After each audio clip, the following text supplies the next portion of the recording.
If I'm just strictly thinking about like building wealth, to me, the way I look at it is like, how do I find deals and how do I find money? And if I do those two things, and that's all I focus on, right? We go back to trying to keep the guardrails. What are the action items I needed to focus on? It was those two things. It's like, okay, find deals, find money, find deals, find money. And as long as I could keep doing those two things, I don't want to say it was easy because otherwise everybody would do it, but that was the like keeping the focus and the intention of like, okay, I want to get to 100 doors as quickly as humanly possible. Find deals, find money, find deals, find money, and just staying focused on those two action items to build that portfolio quickly were really the two keys, I think, to getting there quick. If you're a real estate investor and are wondering how to raise and leverage private money to make more profit on every deal, then you're in the right place. On Raising Private Money, we'll speak with new and seasoned investors to dissect their deals and extract the best tips and strategies to help you get the money, because the money comes first. Now here's your host, Jay Conner. Well, let me ask you something. What if you could go from buying one little duplex to owning over 140 doors in less than a decade? What if you didn't have to use banks, but instead built an entire business on private money, flipping, wholesaling, and scaling so fast you turned it into a multi-million-dollar operation? Well, that's exactly what happened today. You're going to meet my guest that accomplished this. His name is Corey Reyment. He started now back in 2016 with his wife, Carrie. Bought that first little duplex and in just 3 years parlayed it into 115 doors using the BRRRR strategy. Well, today he runs IBuyWI, of course, for Wisconsin and Wisconsin Discount Properties. That's the largest wholesaling and flipping company in the state, pulling in $3.5 million in revenue last year alone. But here's the kicker. Corey's not just building wealth, he's building a lifestyle. He and his wife homeschool their 4 kids so they can travel the world, spend time on the water, and actually live the freedom that real estate promises. Now, in this episode, we're going to dive deep into how he did it, how he structures deals, how he raises private money, and what you can take away to shortcut your own journey. Well, welcome to the Raising Private Money Show. This is the only podcast for real estate investors who want to fund their deals without relying on banks or credit or using their own cash. I'm Jay Conner, the Private Money Authority, and I'll show you how to get private lenders begging to fund your next deal, because every good deal starts with the money. In just a moment, you're going to meet my dear friend, fellow mastermind member, Corey Reyment, right after this.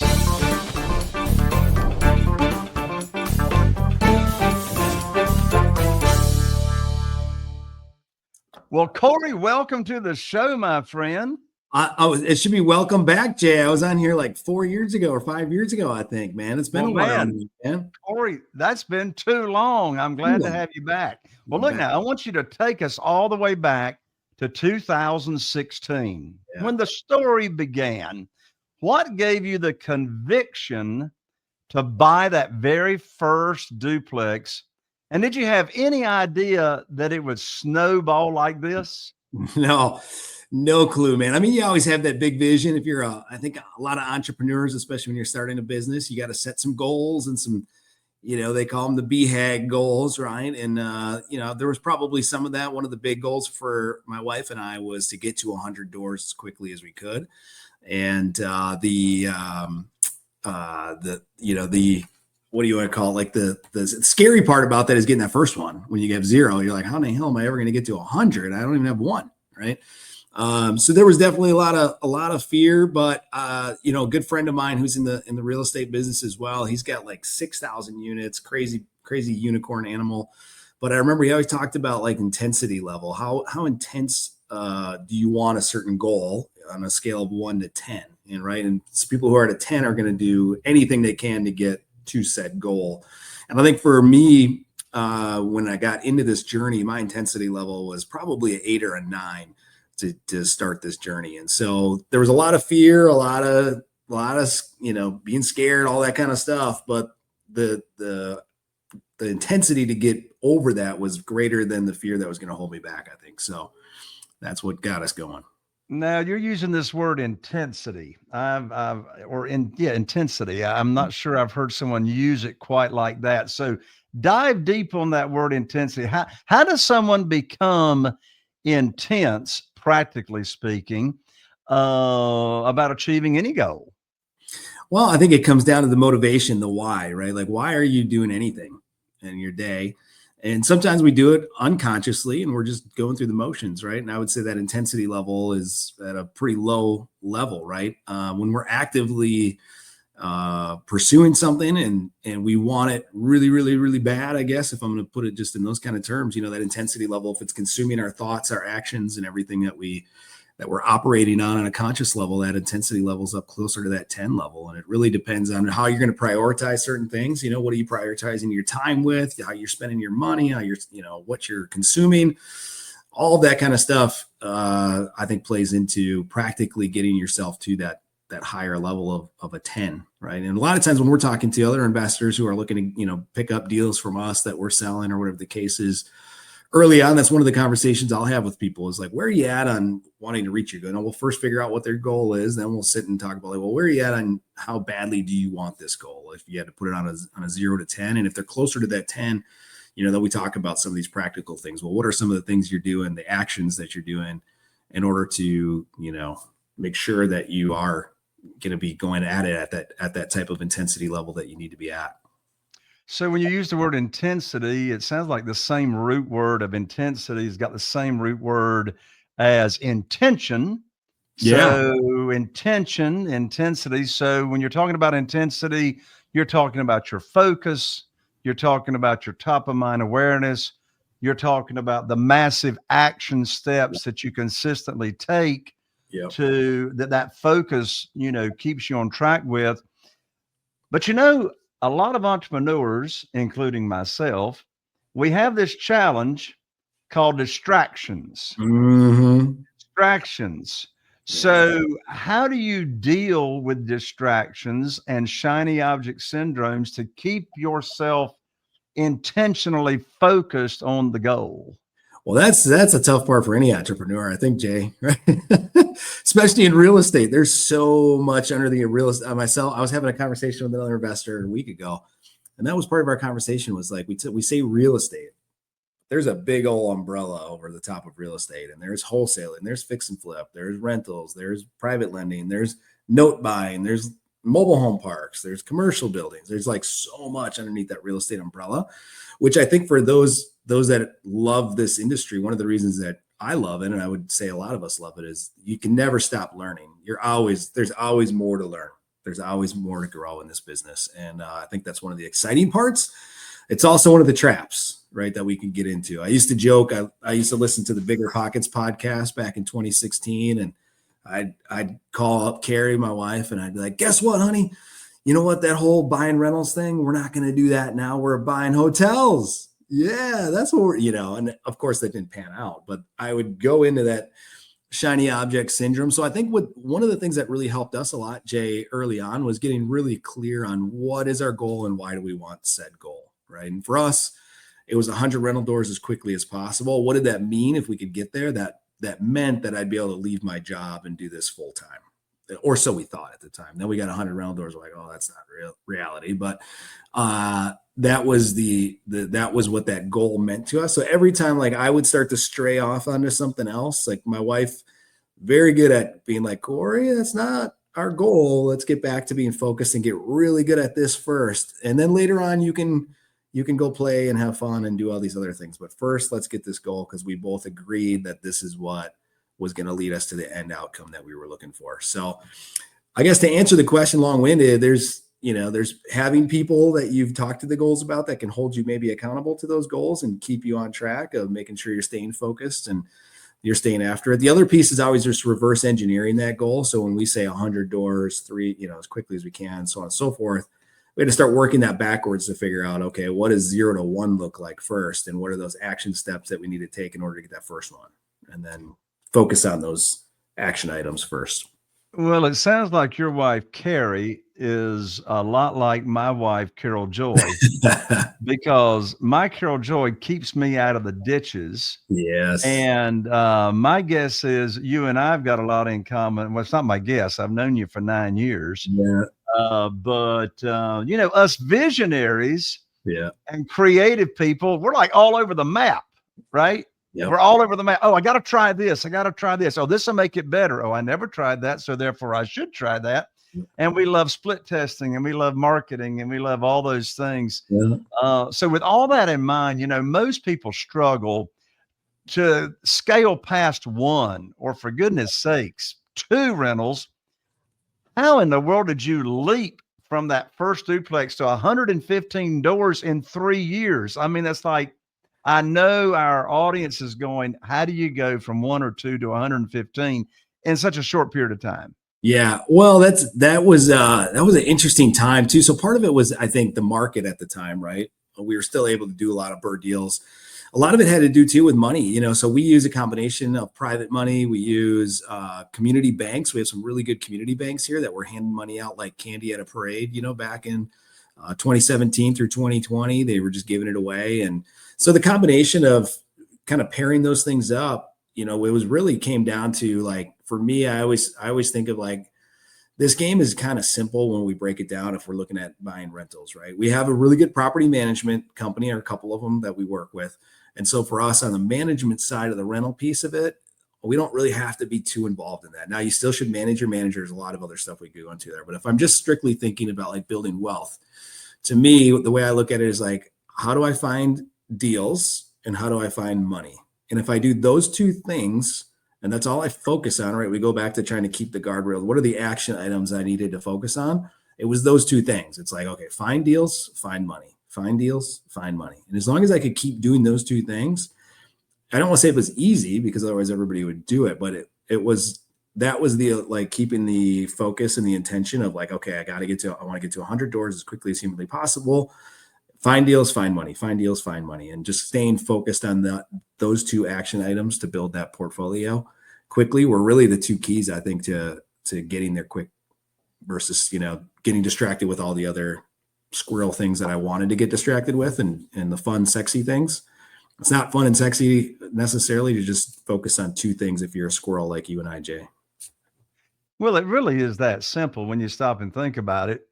Finding money, finding deals, right? Mhm. Mhm. And so you mentioned that private money has played an important part. And after all, the name of this show Yeah, is Raising Private Money. great. And you've mentioned private money has been an important part of the funding that you've used along the way. Mhm. When you started out attracting and raising private money, how did you go about doing it? And how did you raise that first few $100,000? Well, a lot of it's your network, right? And you probably talk about this on every episode, I would assume, Jay, but it's a lot of trust, right? And I think you start raising private money long before you ever think you're ever going to get in this game. And what I mean by that is, it's your reputation, right? It's how have you interacted with your network, and what's your character track record, and how have you been able to build trust with people through that. Now, social media is a beautiful thing, right? You can build a lot of relationships just from some of the content that you're putting out on your own social media. People can get to know really who they're dealing with through that in a lot of ways. But that first deal that we did was my mom. So she's known me for my whole life. So it was a pretty easy one.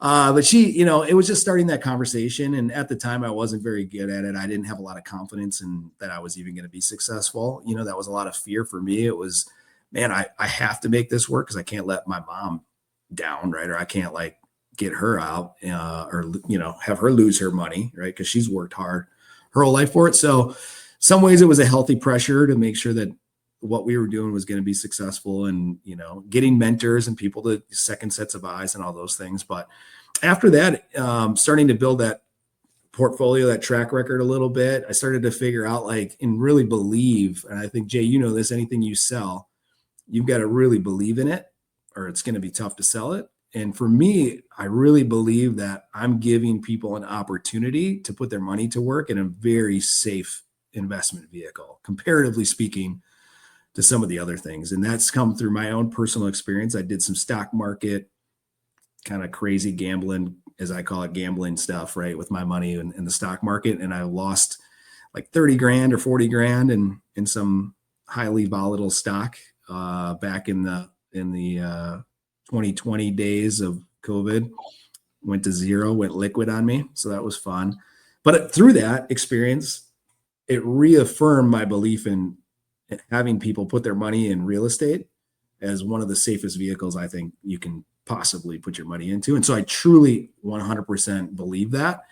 And so when I'm talking to people about who have money sitting in the sidelines, hey, I have an opportunity for you to put that money to work. And this is an extremely safe opportunity for you, in my opinion. Now, there's risks with everything, right? And so we talk about those risks, but comparing to some of the other options they have, I think it's an incredibly safe vehicle. And I truly believe that 100%. So those were some of the things that I started to communicate to people about investments. And then just the reputation, I think, like I said, it goes back to people saw consistency. People saw that I wasn't just going to be here one day and gone the next day in the real estate space, and that we were building something with good values, and we're a Christian-based company, and we're okay sharing that with people, and that other people who see the values in that were attracted to bring some of their capital. So a lot of the reputation, I think, and trust over time is what really helped bring in something.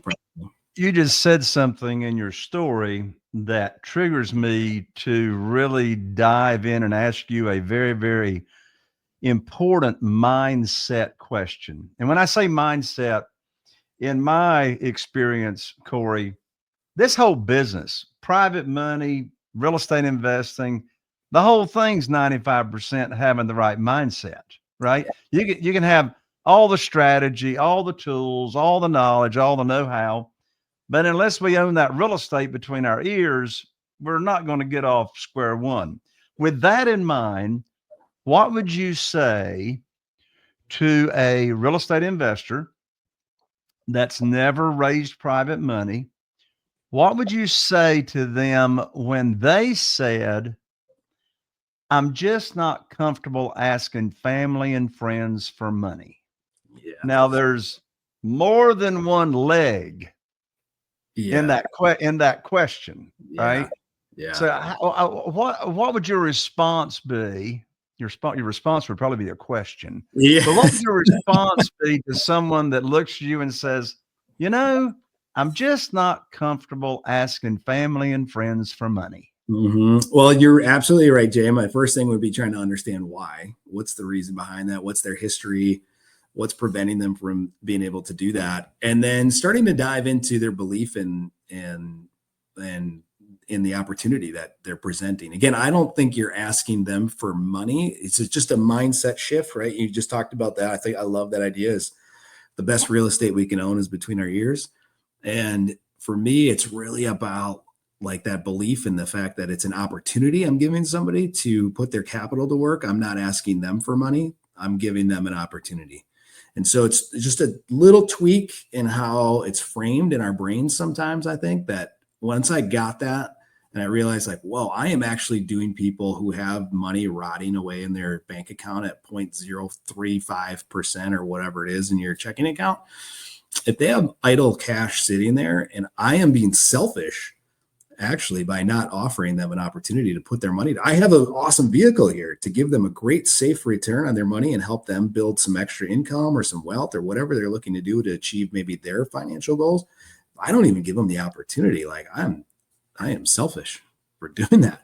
So for me, there's plenty of, and I think through experience, Jay, and being around other people too, you can steal belief, right? I think that a lot of times that's one of the most important things about networking with people who are where you want to be, is you can leverage the belief that they have, right? And you can kind of steal some of their credibility in a way of saying like, well, if they're doing it, I know it works, right? It builds some confidence, but it's you're giving somebody an opportunity. You're not asking for money. And there's plenty of idle cash laying around on the sidelines right now that would love to get an 8 to 10% return on their money if you gave them the opportunity. But if you don't ever share it with them, how are they ever going to know that's even an option? Corey, you and I are two peas in a pod. As you were just explaining what you would respond to that. And you're right. That's why I call myself the private money teacher. Yeah. The private money teacher. I've got 47 private lenders right now. Not one of them ever heard of private money until I shared with them what it is. None of them ever heard of a self-directed IRA and how they could use retirement funds to be a private lender until I shared it with them. And you know what's funny of those 47 private lenders, Corey? There's a handful of them that are accredited investors, but you know what's funny? They don't even know they are accredited investors because they don't even know what an accredited investor is. Right. Yeah. And so you're so point on there where we're not asking for money. We're not begging. We're not chasing. We're not selling.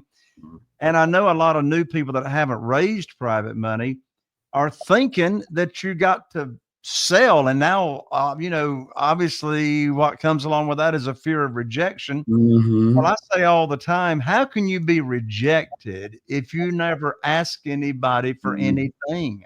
I never asked for money.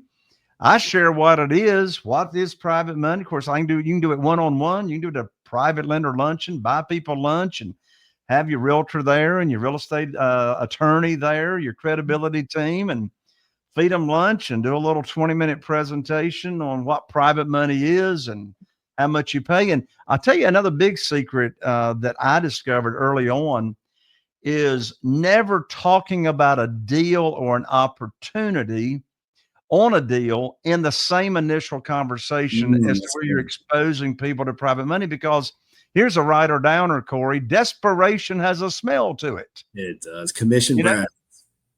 Say what? We call it commission breath in the sales world. Commission breath. Now that's funny right there. Yeah. But yeah, so it's like, if you're talking about a deal in the same initial conversation as sharing with people the opportunity, you're already sounding desperate and you don't even mean to sound desperate. So a big part of that in my discovery is separating those conversations.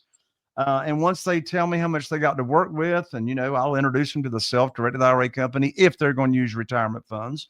A lot of them just use investment capital. And so then they transfer their money over to the self-directed IRA company. I call them up with the good news phone call and tell them the property, and I got great news for you. I can now put your money to work because I promised them I would put their money to work. Yep. So it's just an easy transition of instead of trying to pounce on somebody. So obviously this does not happen overnight. Correct.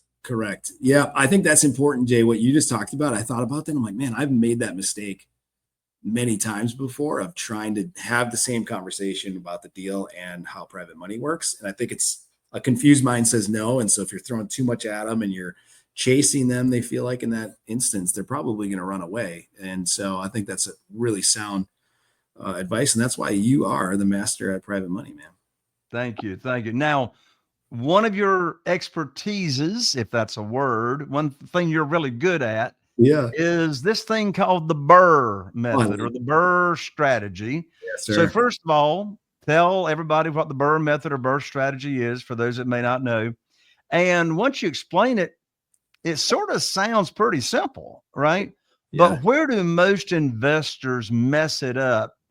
And how did you avoid these pitfalls? Oh, that's good. So the BRRRR it's an acronym: buy, rehab, rent, refinance, and you can throw another one on there, repeat, which is my favorite. And what it allows you to do basically is recycle capital. And so, Jay, you and I are talking about raising private money. And I think, when you hear, holy cow, 115 units, this guy had to raise millions and millions of dollars. You really only need a couple private lenders, maybe one if they really have, a lot of cash. And you can just recycle their private money multiple times over and over and over again through that process.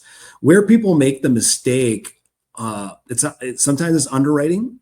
So they'll make that mistake and not run their numbers correctly. But even in that case, a traditional purchase of a rental property, typically you're looking at putting 20 to 25% down on the property on the purchase. And then if it's a value add property, you've got to come out of pocket for all of this capital.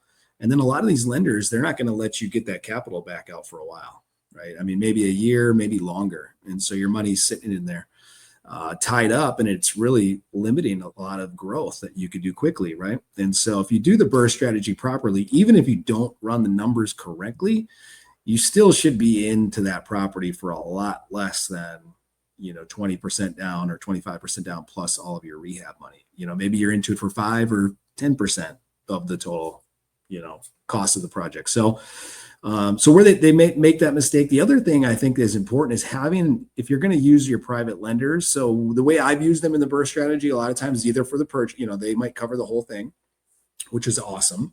But if not, if they want to come in and they have a smaller dollar amount, that's great. They can cover the rehab on the property, or maybe the initial down payment I have to make to the community bank and the rehab. Maybe it's that chunk that they're covering. Now, one of the things that might make a mistake is if they don't have that conversation up front with their lender about what happens if this appraisal comes in low and we have to keep some capital into this project, right? And so that lender you talk to might be expecting all of their capital returned to them in 6 months or shorter, or however, depending on how long of a initial discussion you had with that individual, where you might be in a bit of a bind if you don't have a lot of liquid capital sitting around to cover an appraisal potentially coming in low. And now your lender is expecting their cash back. They have a mortgage on the property, so they could potentially foreclose on that if you don't have those initial conversations of worst case scenarios here. What's going to happen if our appraisal comes in lower than expected? Right. Well, the BRRRR strategy, you're mighty good at it. And I believe that you've got a hot off the press new training about the BRRRR strategy and how to implement that. Is that right? And if so, how can people, find out about that? Yeah, it's not new, but the new thing, Jay, we're doing for you, all your audience that wants to reach out to us and anybody that comes through our buyers list at Wisconsin Discount Properties, we are now giving it away for free. So oh, wow.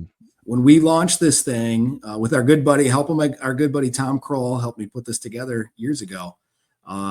We were charging about $2,900 for the program. And then that also had some one-on-one or some weekly calls with me as well. We kind of got rid of the weekly call. So it is now the course that we've developed through all the feedback that we got from people through that initial coaching program. We were charging around $1,900 just for the course. And again, we're going to give that away for free. So they can just go to Wisconsin Discount Properties, put their information in on our website. And then somebody from my team, usually Connor or Reese, who work for me, awesome guys. They're usually reaching out to people who fill that out, and somebody can just say, "Hey man, I'm interested in getting in on that BRRRR course." And they'll get you a discount code and get you set up with that for free. Wow, that's amazing, Corey. Thank you for that awesome gift. Yeah. So that website to take advantage of Corey's free offer on learning about the BRRRR strategy is www.wisconsindiscountproperties.com, wisconsindiscountproperties.com. And you can contact them then. And there you go. You got access to the free course. Well, I'll tell you, Corey, $3.5 million, for goodness sakes, in revenue last year. That's a pretty big number if I say anything. So my question is, what key systems or decisions allowed you to hit that scale? Probably focus again. I see Tom Kroll right now commenting on our live stream. Speaking of the amazing, infamous Tom Kroll, he shows up in the feed. Yeah, which giving him another shout out. I remember when we joined his coaching program back in the day for wholesaling, and we met him shortly thereafter at one of their meetups in, I think it was in somewhere in North Carolina, maybe, I can't remember. No, Orlando. Maybe Asheville. I don't know. I think it was before that. I think it was Orlando. And I remember I was so excited because we were doing flips and we were doing rentals and we were wholesaling. And I was like, Tom, we're doing all this stuff. And he's like, yeah, stop doing that. You're, in the nicest way, the Tom way, you're dumb for doing all those things. Just focus on one thing and get really, really good at it. Kind of went back to Carrie. Carrie's probably over there, my wife at that time, like, see, I told you, idiot. Like, just follow Tom. If Tom tells you though, then you'll do it. Right. That was kind of how it worked. But it was it's just really staying focused. We've built a team over the last almost decade now doing this. And so we've had who problems, as I call it, who, not how issues in the past. And we've got some really good who's, as I call them, on our team now that are really focused on their specific role within our company. And so we've done a really good job, I think, in the last couple of years of getting our team to own what their specific role is on this team, how it affects their teammates, making sure everybody's, not trying to do everything all at once. being really good in their specific roles. And then everybody's rowing the boat in the same direction all the time. So, which is really great. Now we still have internal conflict. We just had a coach in this morning to work with our team on communication and all kinds of other things, because that's just human nature. We're going to have issues like that. But it really comes down to helping. We've built a team over the years, but there's no way I would ever be able to do this on my own. Absolutely not. So it's helping bring in great people, getting them really comfortable in the roles, get them really focused on what their specific role is, what that means for success, and then just trying to be there to support them and give them the tools and resources they need to be successful in their specific roles. So your key systems are people. People. Yeah, it's people for sure. Hey, same thing here. I've had the same acquisitionist that talks to all my sellers of properties for 19 years. Wow. I've had the same realtor for 20 years. Oh my goodness. I've had the same general contractors for 15 years. And yes, it does all come down to the team. Now, Corey, one thing I love about yours and Carrie's story is that y'all homeschool 4 kids while running all this. And the question is, how do you balance family, business, and travel without burning out? People. I'm going to go back to that. We just got back from a 2-week road trip out west. So we flew into Salt Lake City and then went north and did, the Yellowstone and the Tetons and Wyoming and all that cool stuff. So the Badlands, everything else. It was awesome as our team just handled pretty much business the whole time. There was a few things I had to step in on that were just necessary because I'm still writing checks on certain things as far as if we're going to flip a property or do certain things. But for the most part, they all handled it, and I came back to really no issues. I was kind of surprised. I'm like, man, my day's busy, but I don't really have like a bunch of fires to put out when I got back or anything like that. So it was really awesome to be able to take that time with the family and be able to unplug and not have to be in the business every day, having a lot of trust in the team that we have now and letting them operate, letting them do what they need to do. And they kick butt. So that's really the big key to it. But I think intentionality too, Jay, we go back to that. This is something I'm always, every time I have one of these conversations or get on a podcast or anything, and somebody asks me something about this, it's always a great reminder of making sure I'm keeping it separate. So when I get done for a day, it's trying to be 100% present with the family when I'm there and not let it bleed over with cell phones and internet and everything else nowadays. It's really easy to let it bleed into the personal life and family feels that. And so trying to keep it separate. Carrie's good at reminding me in the nicest way when I need to get a little reminder, and it's good. I need it, but it's people and then setting those boundaries, I think, are the two biggest things that are keys to keeping that balance. Yes, that's great advice. Well, let me get you to give one more piece of practical advice before I let you go, Corey, to really give the audience some more value. For someone listening who wants to get started in BRRRR or raising private money, what's the first practical step you'd tell them to take today? Call Jay Connor. Well, you can tell them to call Jay Connor, and I'll tell them to call Corey Reyment, and you'll cover them on BRRRR. I've never done a BRRRR deal in my life. I've flipped over 500 houses, but I've never done a BRRRR. We can definitely help the audience on raising private money. We'll tag team them, Jay. I think that's the best way. They come to you for the money and how to get all the cash, and I'll feed them some deals and some strategy on the BRRRR. Well, I'm glad you got the order right, because after all, the money comes first. Hey, Corey, have you ever heard the guru on stage to real estate investors, newbies say, "Oh, just get the deal under contract. The money will show up." Yeah, until it doesn't, and then you look like a jackwagon to the seller. You got to cancel because you can't close the deal. I love it. I love it when they'll say, money finds good deals. And I've got this visual of a bag sack of money with legs that's just walking and running around trying to find a good deal, and boom, it just appears on the front porch of somebody that's got a deal under contract because they're looking for money. Anyway, that's that I won't talk anymore about that. Corey, thank you so much for joining me here on the show. You are amazing, my friend.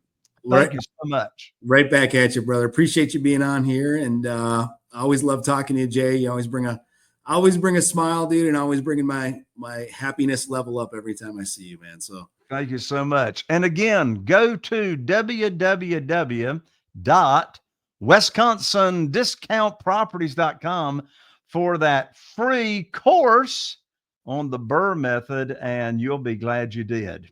Thank you again, Corey.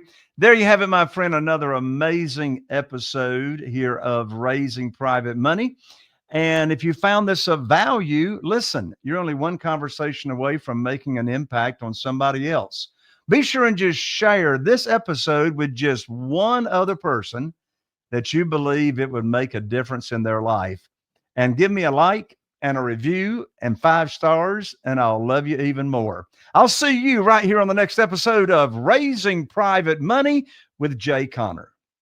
Are you feeling inspired by the knowledge you gained in this episode? Then head over to jconner.com/moneyguide. That's jconner.com/moneyguide and download your free guide that shares 7 reasons why private money will skyrocket your real estate investing business right now. Again, that's jconner.com/moneyguide to get your free guide. We'll see you next time on Raising Private Money with Jay Conner.